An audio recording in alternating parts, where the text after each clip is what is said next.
સૌથી પહેલાં મિત્રો ડેમો સ્ટેટસ વિડીયો જોઈ લો, પછી એડિટિંગ સ્ટાર્ટ કરીએ.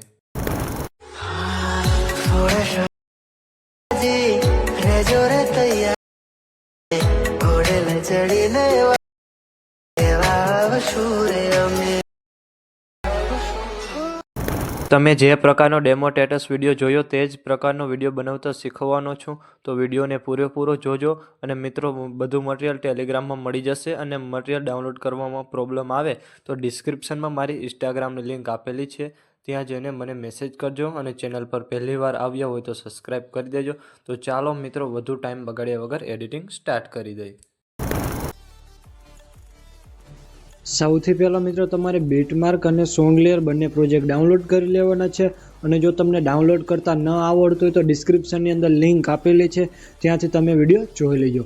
પછી તમારે બીટમાર્ક પ્રોજેક્ટને ઓપન કરવાનો છે. ઓપન કરશો એટલે તમને આ રીતે કંઈક પ્રોજેક્ટ જોવા મળી રહેશે. પછી તમારે સ્ટાર્ટિંગમાં આવી પ્લસ પર ક્લિક કરવાનું છે.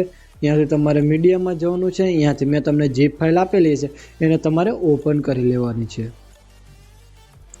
ઓપન કર્યા બાદ પછી મેં તમને આ બે વિડીયો આપેલા છે, એમાંથી તમારે આ પહેલો વિડીયો સિલેક્ટ કરી પ્લસ પર ક્લિક કરવાનું છે. અને પછી તમારે આ એરા પર ક્લિક કરવાનું છે. અહીંયાથી 2 વાર તમારે ક્લિક કરવાનું છે એટલે સીધા આવી જશો 6.16. ત્યાંથી આના પર ક્લિક કરવાનું છે એટલે અહીંયાથી તમારે આગળનો ભાગ કટ થઈ જશે. અને પછી વોલ્યુમ પર ક્લિક કરવાનું છે અને અહીંયાથી તમારે એને અવાજ 0 કરી દેવાનું છે. અને પછી એ વિડીયોને સિલેક્ટ કરી તમારે આજના સોંગની ઉપર રાખી દેવાનું છે. પછી 6.16 તમારે પ્લસ પર ક્લિક કરી મીડિયામાં જઈ ત્યાંથી તમારે આ બીજો વિડીયો લઈ લેવાનો છે. અને પછી એ વિડીયો પર ક્લિક કરવાનું છે અને ત્યાંથી તમારે વોલ્યુમ પર ક્લિક કરવાનું છે. એનો પણ અવાજ તમારે 0 રાખી દેવાનું છે.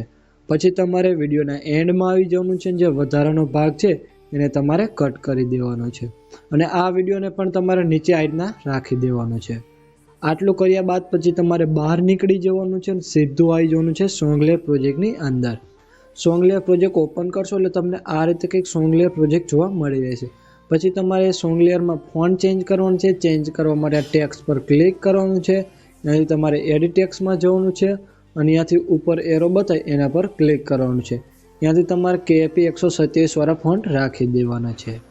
પછી તમારે લેયર પર ક્લિક કરવાનું છે. ત્યાંથી તમારે સિલેક્ટ ઓલ લેયર. પછી તમારે પાછું લેયર પર ક્લિક કરવાનું છે. ત્યાંથી તમારે કોપી લેયર. પછી બહાર નીકળી જવાનું છે અને સીધું આવી જવાનું છે બીટમાર્ક પ્રોજેક્ટની અંદર.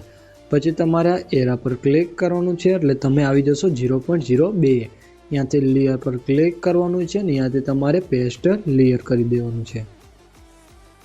આટલું કરશો એટલે મિત્રો તમારે વિડીયો બનીને કમ્પ્લીટ થઈ જશે. અને મેં વિડીયોમાં જે પણ યુઝ કર્યું છે તે તમને મારા ઓલ મટીરિયલની અંદર મળી રહેશે. અને વિડીયો ગેલેરીમાં સેવ કરવા માટે એરા પર ક્લિક કરવાનું છે અને અહીંયાથી તમારે એક્સપોર્ટ પર ક્લિક કરવાનું છે. અને મિત્રો, વિડીયો ગમ્યો તો એક લાઇક કરી દેજો અને ચેનલ પર પહેલી વાર તો સબસ્ક્રાઈબ